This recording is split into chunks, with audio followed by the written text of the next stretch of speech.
السلام علیکم۔ وعلیکم السلام۔ مجھے بتائیے گا، آج 27 رمضان المبارک کی رات ہے، بڑی بابرکت رات ہے، آج آپ باہر آئیں، کیا وجہ تھی؟ وجہ یہ تھی کہ خان صاحب نے کال دی تھی، اور ہم سمجھتے ہیں کہ جو ان کا ریاست مدینہ کا کانسیپٹ ہے، جب آئیڈیالوجی آف پاکستان، نظریہ پاکستان کی بات کرتے ہیں تو تب بھی یہ چیز انویژن کی گئی تھی کہ پاکستان مدینہ ثانی بنے گا، پاکستان وہ ماڈل اسٹیٹ بنے گا جہاں اسلام کا نظام ہوگا۔ ہم دنیا کو پیغام دیں گے کہ اسلام کا دور حکومت، اسلام کا نظام حکومت کس طرح سے ایک آئیڈیل نظام حکومت ہے، یہ اللہ کا دیا ہوا نظام ہے۔ آج ہم اس میسج کو تقویت دینے دوبارہ نکلے ہیں۔ 27 رمضان کو ہمیں آزادی ملی، آج ہم حقیقی آزادی کی جنگ لڑنے دوبارہ نکلے ہیں۔ ہم اللہ سے مدد مانگتے ہیں، حقیقی مددگار اللہ تعالیٰ ہے۔ ہم خان صاحب کی تحریک میں ساتھ دینے نکلے ہیں، ہم یہ دکھانے نکلے ہیں کہ ہم ان کے ساتھ کھڑے ہیں، متحد کھڑے ہیں، اور یہ پیغام دینے کے لیے کہ ہم سب اللہ تعالیٰ کے حضور ہی ان کی مدد کے خواستگار ہیں، اور اس اللہ کے آگے دعا کرنے کے لیے سامنے آئے ہیں۔ آج آپ نے ہاتھ بلند کیے، کھلے آسمان کے نیچے ہاتھ بلند کیے، یہ آپ دعا گھر میں بیٹھ کے بھی مانگ سکتے تھیں، لیکن باہر آئیں، کیا وجہ تھی؟ دیکھیں، وجہ یہ تھی کہ آپ نے اسلام میں جب اسلام کی ریاست مدینہ کی بنیاد پڑی تو اس کے آگے جو پہلا قدم تھا وہ مسجد نبوی کا بنیاد رکھی گئی تھی۔ اس کا مقصد کیا تھا؟ اسلام میں اجتماعی عبادت کی بہت اہمیت ہے۔ کیا وجہ ہے کہ 27 گنا افضل قرار دیا گیا مسجد میں نماز ادا کرنے کو؟ تو جب ہم اتحاد دکھاتے ہیں، ہم دکھاتے ہیں کہ ہم متحد ہیں، یہی چیز جو مسلمانوں کی جو زوال کا باعث بنی ہے وہ یہی چیز ہے کہ مسلمان متحد نہیں رہے۔ ہم اتحاد کا پیغام دینے نکلے ہیں۔ یہاں پہ اکٹھے ہو کے دعا گھر میں مانگی جا سکتی تھی، اللہ سب کی سننے والا ہے، لیکن یہاں کھڑے ہو کے دعا مانگنے کا مقصد ہی ہے کہ ہم دکھانا چاہتے ہیں ہم متحد کھڑے ہیں، ایک میسج پہ ہم متحد کھڑے ہیں۔ السلام علیکم جی۔ بسم اللہ الرحمن الرحیم۔ میرا نام صبا بٹ ہے۔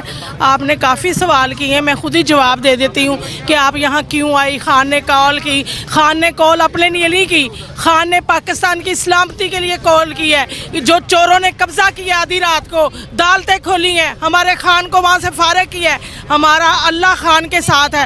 یہ آج بھی چور ہے۔ مدینہ نبوی میں لوگ جاتے ہیں، 100 گنا معاف ہوتے ہیں، ان کو وہاں پہ چور چور کہا جا رہا ہے۔ اور یہ شخص جو ایک عام آدمی ہے، خان جو حکومت کو چھوڑ چکا ہے، اس کو وہ نہیں کہتا مجھے کیوں نکالا ہے، وہ پوچھ رہا ہے مجھے کس وجہ سے یہ کیا ہے، اس کا جواب مانگ رہا ہے، اور وہ عوام ساری اس کے ساتھ ہے۔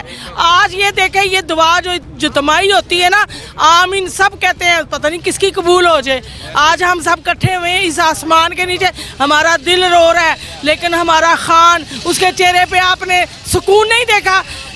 وہ اس چیری بلاسم کے چہرے پہ آپ کو سکون نظر آ رہا ہے؟ سکون تبھی ہوتا ہے چاہے پیسہ ہو، دولت ہو، جب تک آپ کا اندر صاف نہ۔ خان ہمارے بچوں کے لیے، ہماری بقا کے لیے جنگ لڑ ہے۔ میں 2007 سے خان کے ساتھ ہوں، ہمیں پتہ ہے وہ کیسا نڈر لیڈر ہے۔ وہ جھکا نہیں، اس نے اسلام کا نعرہ بلند کیا، اس نے اسلامی کانفرنس کی اور بٹوں کی طرح اس کو فارغ کر دیا۔ یہ ہمارے امریکہ کے ہم کوئی غلام ہیں؟ ہمیں یہ بتائیں ہم غلام ہیں؟ تو یہی بات وہ ہمیں سمجھانا چاہتا ہے، یہی سبق دینا چاہتا ہے، ہم غلام نہیں ہیں۔ ہمارے باؤ جداد نے اپنی قربانیاں دے کر یہ پاکستان کس طرح حاصل کیا ہے، محمد علی جناح نے کتنی قربانیاں دی ہیں۔ آج ہم اس پاکستان کو ان چوروں کے حوالے کر دیں، ان قاتلوں کو منسٹر بنا دیں۔ قاتل وہی، میں کیا کہوں، بے نظیر بھٹو کا مذاق اڑاتے تھے، وہ اپنی ماں کی باتیں بھی نہیں برداشت کر سکا، ماں کو بھی برداشت نہیں کیا، اس کی باتیں جو تصویریں تو بات علیحدہ کی، جب وہ اسمبلی میں جاتی تھی کہتی تھی ایک ٹانگ میری اسلام آباد میں اور ایک میری لاہور میں ہے، تو کہتے تھے ملتان والوں کی موجیں، روتی وہاں سے نکلتی، زنانہ کپڑے پہنے اور ڈانس مجرا شروع کر دے۔ مجھے بتائیے گا، آج آپ باہر آئیں، آج 27 رمضان المبارک کی رات ہے، آپ گھر میں بیٹھ کے دعا کر سکتی تھیں، لیکن باہر آنے کی کیا وجہ تھی؟ میں آپ کو یہ بتا دوں، میں بہت گنہگار بندی ہوں، لیکن الحمدللہ میں حافظ قرآن باپ کی بیٹی ہوں۔ ہم نے بچپن میں اپنی ماں کو کھویا، ہمارے باپ نے ہمیں پالا ہے، لیکن جو وین خان سے میں نے لیا ہے اس کی آنکھوں میں سچائی ہے۔ ہم اس لیے ادھر آئے ہیں کہ خان کی کال یہ نہیں تھی کہ میرے لیے آؤ، اس نے پاکستان بچانے کے لیے میسج دیا ہے۔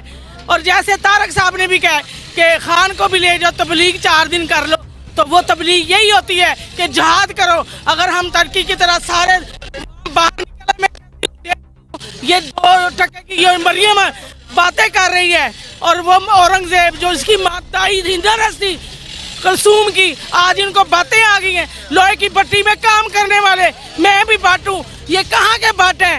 2 نمبر کے لوہے باز۔ مجھے بتائیے گا کہ جس طرح آپ کہا کہ ایک طرف خان صاحب ہیں, ایک تمام جماعتیں مل گئی ہیں, کیا سمجھتی ہیں آپ کے خان صاحب دوبارہ آئیں گے؟ انشاءاللہ.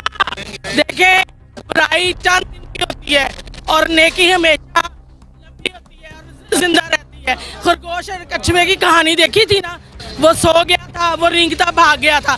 انہوں نے بھاگ کے رات کے اندھیرے میں دالتیں کھول کے اس کو اس طریقے سے گاڑیاں قیدی بنا کے اس کو وہاں پہ نکالا ہے. تو اس طرح کبھی بھی کوئی وزیر اعظم کو خراب یا نکالتا نہیں. ہمارا خان آج بھی منسٹر ہے, وہ کرائم منسٹر ہے, اور یہی سچ ہے. تم کتنے عمران گراؤ گے, ہر گھر سے نکلے گا.